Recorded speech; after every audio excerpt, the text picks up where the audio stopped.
പർദയും ഹിജാബും ധരിച്ച മുസ്ലിം പെൺകുട്ടികൾ, മുസ്ലിം ബാപ്പാന്റെ മുസ്ലിം ഉമ്മാന്റെ പെൺകുട്ടികൾ മദ്യപിക്കുന്ന ഏറ്റവും കെട്ട കാലത്ത് ഞാനും നിങ്ങളും ജീവിക്കേണ്ടി വന്നു എന്ന് പറയുമ്പോൾ മദ്യപാനികൾ പെരുത്തുകൊണ്ടിരിക്കുകയാണ്, മദ്യപാനികൾ വർദ്ധിച്ചുകൊണ്ടിരിക്കുകയാണ്. പണ്ട് പറയുമായിരുന്നു നമ്മൾ, പണ്ട് ഒരു കുഞ്ഞ് ഭക്ഷണം കഴിച്ചില്ലെങ്കിൽ ആ കുഞ്ഞിന് ഭക്ഷണം കൊടുക്കാൻ മാതാവ് പറയുന്ന ഏക പരിഹാരം എന്ന് പറഞ്ഞാൽ ആ നാട്ടിലെ ഏറ്റവും വലിയ ചാരായം കുടിയനെ പേര് പറഞ്ഞിട്ട് അവൻ വരും, ഇപ്പം ഞാൻ പിടിച്ചു കൊടുക്കും എന്നൊക്കെ പറഞ്ഞ് ആ കുട്ടി ഭക്ഷണം കഴിക്കുമായിരുന്നു.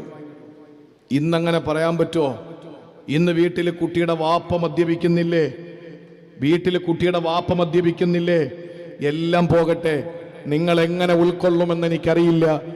ലൈവാണ്, എനിക്കറിയാം, വെച്ചത് ഞാനല്ല, നിങ്ങളാണ്. പ്രിയപ്പെട്ട സഹോദരങ്ങളെ, കാലഘട്ടത്തിന്റെ കുത്തൊഴുക്കിൽ ഈ കാര്യം പറയുമ്പോൾ ഏറെ വേദനയുണ്ട്, സങ്കടമുണ്ട്. എന്നാലും പറയാതിരിക്കാൻ നിവർത്തിയില്ല. നമ്മുടെ മുസ്ലിം പെൺകുട്ടികൾ പോലും മദ്യപിക്കുന്ന അവസ്ഥയിലേക്ക് കാര്യങ്ങളെത്തി. മുസ്ലിം പെൺകുട്ടികൾ, അതൊന്നുമില്ല എന്ന് പറഞ്ഞാൽ നിങ്ങൾ പൊട്ടന്മാരെന്നേ ഞാൻ പറയൂ. പുറം ലോകത്തേക്ക് നിങ്ങൾ ഇറങ്ങണം.